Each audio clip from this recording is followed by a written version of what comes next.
Okay, Miss K. This is exciting. My name is Tracy Harrell, and I am here with Kay Harai. Kay, tell us who you are. And our topic today is we're talking about diversity and inclusion and the importance of D&I for entrepreneurs. And there's not one entrepreneur that I know who has done this better, who tells their personal story better than you. So, first of all, if you had to talk to a business owner or business person Mhm. about why D&I is important, what benefits they get from it, what would you share? Well, first of all, would you like me to say something about myself? I would love for you to introduce yourself. Oh, Yes. okay. All right.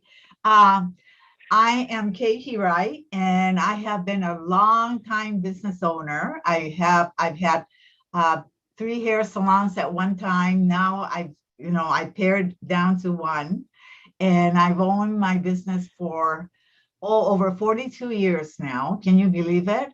Being able to survive this Wow. long, I had to pinch myself all the time. Right. Um, One of the things that I really believe in diversity, and for my personal self, I'm not only a business person, but I'm an artist. I'm a Mm-hmm. artist and author of three books. I do tons of community service and philanthropy work.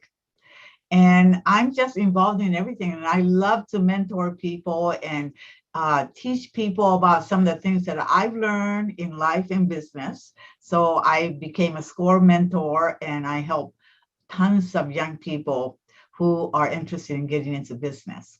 So that's I pretty love much myself. I'm just everywhere. And I love dogs, and I love philanthropy, and I do everything. So, so Tracy, I'm okay, like real quick. you.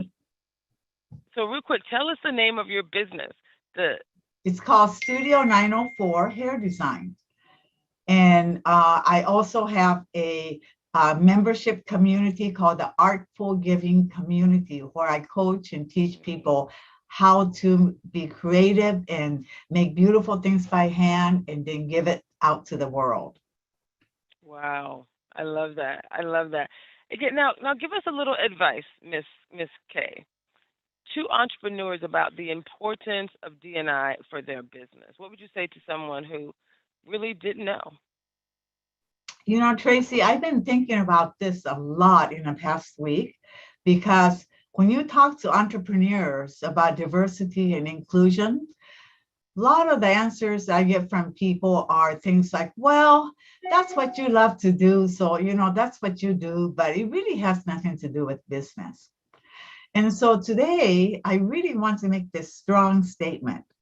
To me, business is only 10% strategy, but it is 90% of what makes you a successful business person is your personal transformation, because you do what you do for your business and it transforms you. And when you believe in your values and mission and just follow that road, it is a tough road. It is like swimming upstream in a downstream world. But I really believe that it's this personal transformation that really helps your business be successful. So when we talk about diversity and inclusion, people just think it's just kind of it's just kind of a little soft-hearted thing. You just have a soft heart. And no, that's not it at all. And I like to really start from the very beginning of this. And I used to be for 8 years, and I served as a president of the Governor's Small Improvement Council. It's no longer around, but it was under Governor Laurie, Governor Locke. And when I served on there, I always remember this one moment when the governor called us into Olympia. I need to get you guys down here. And we were all small business owners from all over the state of Washington. There were 32 of us. We all got in our car and rushed down to Olympia into the governor's office and into this conference room. And he told us, he said, I am really getting concerned. I see trucks coming and going, moving vans, people recruiting Microsoft and Apple and everybody recruiting people from across the sea and bringing people in and putting universities in foreign countries. And he said, but what's happening to the people right here who are underserved, who are partially working, but not really, who stay at a low minimum wage level with no progression into their career? And he said, we as a country is not going to get anywhere unless we help our own people first. And so he put us on a study to make this book called the Workforce Training Book. And I got on this committee and I worked with lots of different people and studied different things like apprenticeship programs and how to get people's wages progressing. And the report we came out with was this: unless we hire and train and progress the people from diverse communities, diverse economic backgrounds, immigrants, women, people of color, businesses are not going to get anywhere because we're not going to have good employees. Now, wasn't that something? When we wrote this, I looked at it and I said, that's it. We have to practice what we wrote. And that's exactly what I believe, as 10% of the business is a strategy. And this is a strategy that I knew under my belt for a long time, that I could really stand up and say, this is not just a little dreaming, woo-foo kind of a thing that I'm doing. I do know as an entrepreneur, this is so important to business. So that's the beginning. I love that. So you have a history of Yes, helping not only individuals but organizationally. I mean, you've been part of a number. I know I've seen the books, I've seen the content that you've written. But I think the real story that people want to hear is about the business results that you've yes, seen. That yes. you actually saw a difference in your business. So tell us how and tell us why. Well, I How will diversity tell impacted you, yeah. So to me, the business improvement is that one is internal improvement, and the second is improvement with our clients. The first improvement is when you bring people in of diverse cultures into your business and create a learning organization where people are learning together, growing together, learning about each other's cultures, learning about how each other thinks and do things. It really, really helps your business a lot because everybody is learning all the time and everybody is understanding how other people think. And so as a team, we could say we bring all the talents and we put them into one place.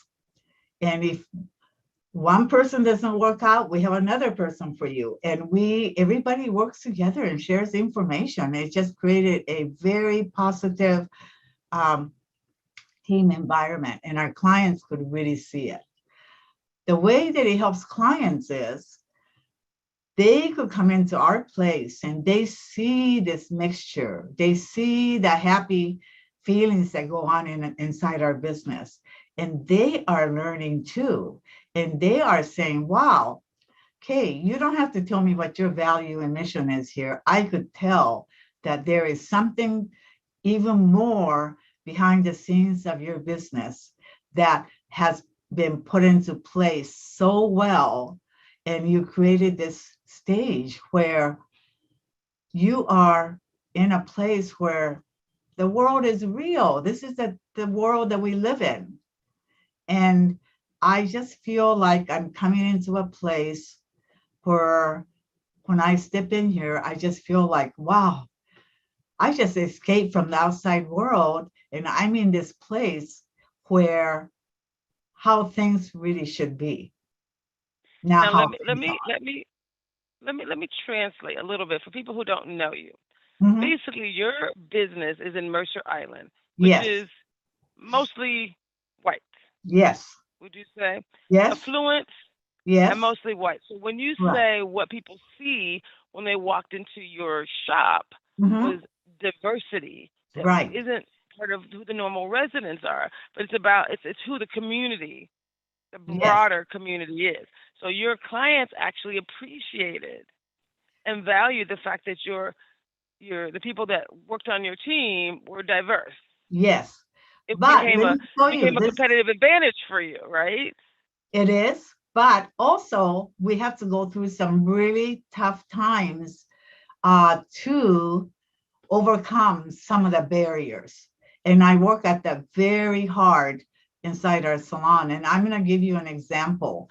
Um, we had a uh, black hairstylist that entered our salon to be interviewed. And I looked at him, and his name is Antoine. And he's big, and he's really built, and he's ex-military, and he doesn't look like a hairstylist at all, right? And on top of it, he's black. And I interviewed him, and I said, you know what, Antoine, I really do want to help you and hire you because I love your attitude. And so I hired him, and it was very hard training him, and because I trained everybody for at least 3 months. And one of the hardest thing was, and I still wonder if I did the right thing or not, but I had to have our clients accept Antoine. And I knew it was going to be a tough sell because, first of all, he wasn't a woman, and he didn't look like a stylist. And I would say, Antoine, we're in this white community, and I'm really sorry, but I have to help you to fit in. It's easier for me to help you to fit in than asking others to fit in with you. And so we worked on it. And I said, when you're out on the floor, I want you to smile. I want you to introduce yourself. I want you to be helpful. And I want you to do everything to really gain their confidence. And at first it was hard because people would say, uh, well, the haircut appointment you have open at 10 o'clock is with Antoine. I think I'll just wait. And we heard so much of that at the front desk. And I really didn't want to accept this. And we kept doing, oh my God, it just seems like we did a ton of work with Antoine. And it took about a year. And oh my gosh, people really started to love him. And that was when I said, yay, we did it. And people were accepting him. And he was so kind to the clients that um, it's just been a great experience for me to find out, how I could really, really be proactive to work towards opening the doors to our clients to be accepting of people with different cultures and color and all that. So I don't think I'll ever forget this. This has just been one wonderful experience for me. What's interesting is I think part of the story you told a little differently than I've heard in the past. So I'm going to ask you to elaborate because you said you asked Antoine, the diverse individual, to make Yes, some changes, but you yes. also persisted in the space with your clients. You told me a great story about some clients. Engagement that actually really changed things for you. And again, you made it clear that it wasn't easy, but you mentioned a client that changed his mind over time, where you kind of held firm. Tell us a Mm-hmm. little bit about that. 'Cause that was pretty transformational too, and that's a learning culture. Everyone's learning, right? The concept of a learning culture says we're all Right, learning together. right. So tell us about that experience. Well, I think the clients really learn from really getting to know Antoine, and they go beyond that, what they see on the surface, but they really, began to know what he was really like, what a fine human being he is, and how kind he is. And they would come up to me and say, oh my God, Kay, I would do anything for Antoine. I mean, I remember this one client because I made a video with Antoine and me in it for our clients.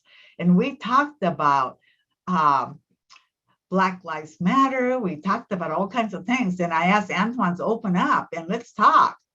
And clients saw that video that we made. And I remember they just came in and said, I'll do anything. I will follow Antoine to the end of the world. I mean, it was just like they were just crazy about him. But I think it's because they really understood, what we were trying to do, and we were transparent.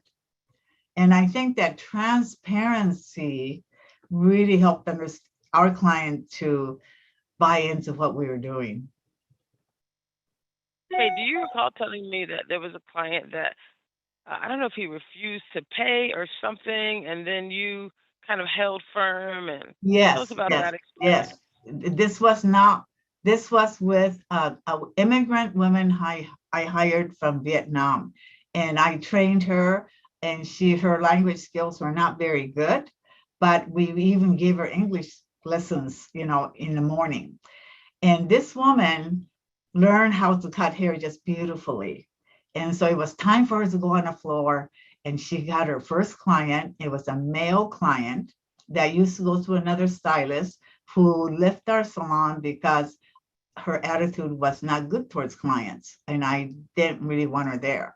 So he went and came in and got Lon, this Vietnamese woman, to do his hair. And I was so nervous. I was just chewing on my nails and hiding in the back and peeking out. And sure enough, she just gave him a beautiful haircut. And when he went up to the front desk to pay, the front desk person came running to the back and said, Kay, there's a problem at the front. Can you come and help? So I went to the front, and this man, our client, said to me, Kay, what are you trying to do? Give me a person who can't even speak English to cut my hair? I want a top rate stylist, and I'm paying good money for this. And I said, but your hair looks great. He said, no, but you gave me a person that was inferior than what I wanted. And he just refused to pay. And I told him, you know what? I'm sorry, sir. I said, if that's how you feel, I said, did you know that Lon is from Vietnam?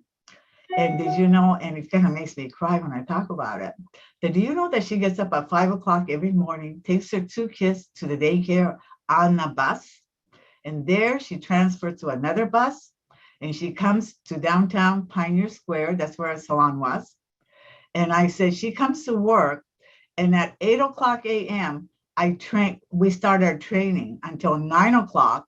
And then she starts taking her clients at 9 o'clock. Do you know what she has to go through to get to this point? And he just said, no. He said, you're just turning your place into a training ground. This is not a real salon. And he didn't pay, and he left. And that was it. And then I felt so down about it, like, oh my God, what am I doing? And then, but I stood my ground. And then that afternoon, the front desk person told me that he called and apologized, and he paid, and that he will remain our client. So to me, that was something that I think is a beautiful story. It's perfect. I love it, 100%.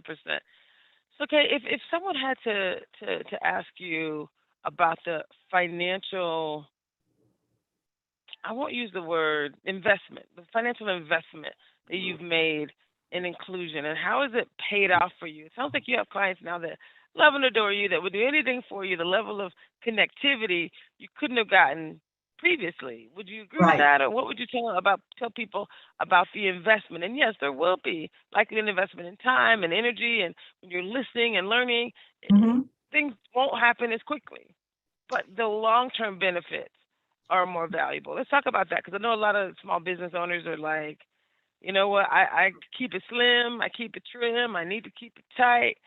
Talk to them about the value.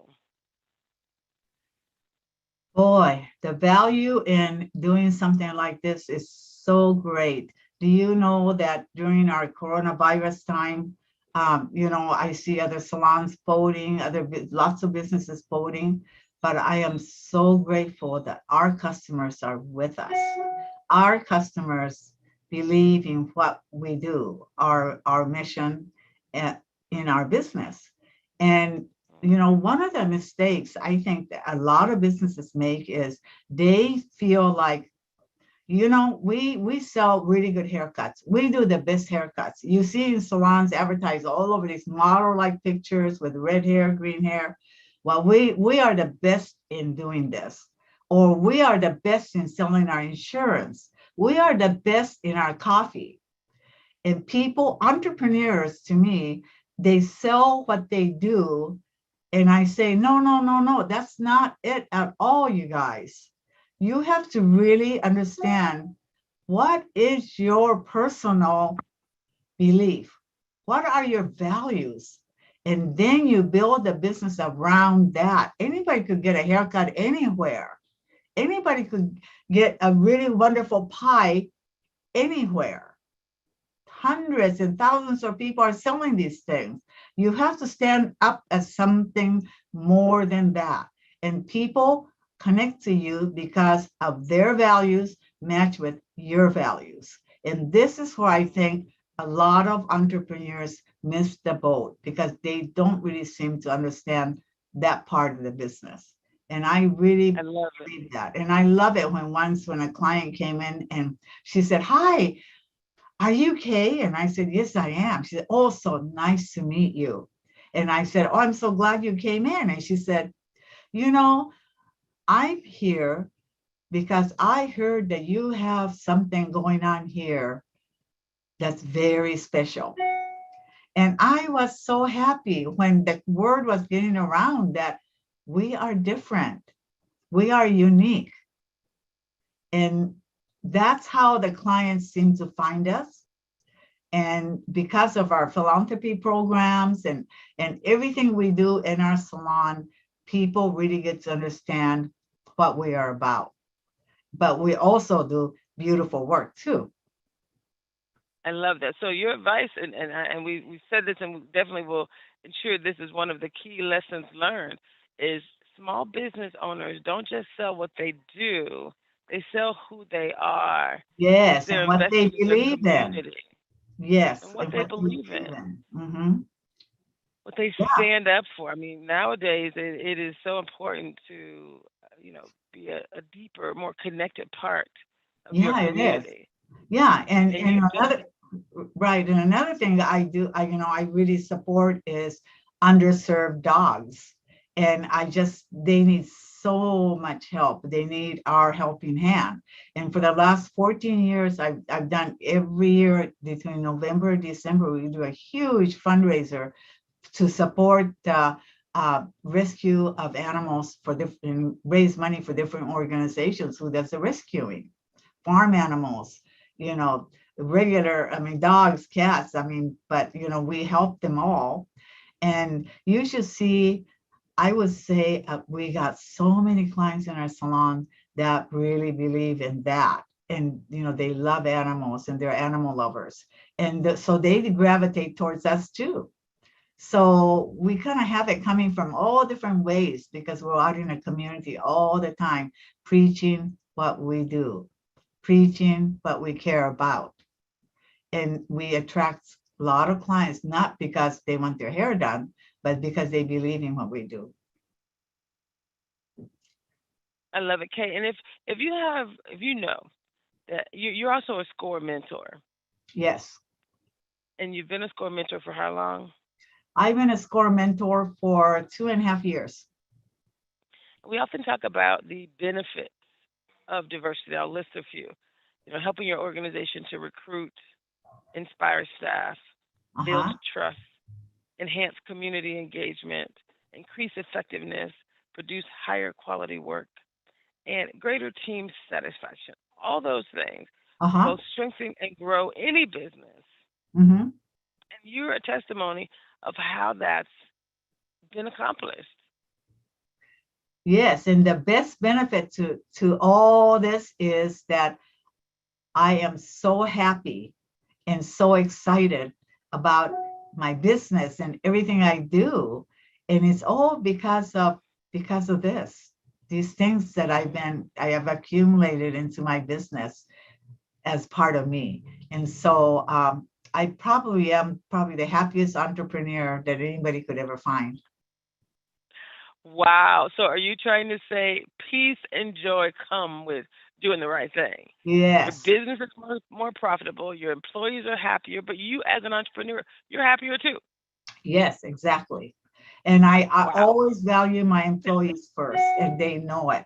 I mean, during these tough times, I mean, I tell you, we every time I had funds coming in, I always took care of my staff first to let them Wow, know I love how that. much they're appreciated. So, um, yeah, I think that's what it is. Okay. This has been perfect. This is exactly the message that we wanted to share today. Focus on what you just shared. As a small business owner, you're not just selling your product or your service, you're selling yourself, you're selling your values, and that is critical. Right. Okay, right. Any final words you want to share as we close?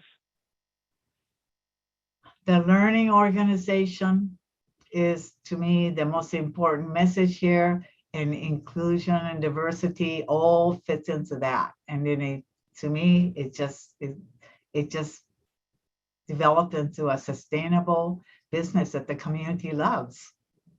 Mm, a sustainable business that the community loves. We Uh-huh. actually do use the language around a learning, having this learning culture within your organization. Hmm. And you exemplify that so perfectly. And so just thank you for all that you do. Thank you for setting an example for the rest of us and being very clear what the success will look like. Thank you. Thank you. This is perfect. Thank you, Kay. We'll talk more. Okay. Thank you. Bye Thank bye. you. Bye. Okay, guys, you heard it right here. Kay Harai. She has been in business longer than many of you have thought about a business. And she's successful. She's successful because she's created a business with her values. Thank you, Kay. Have a beautiful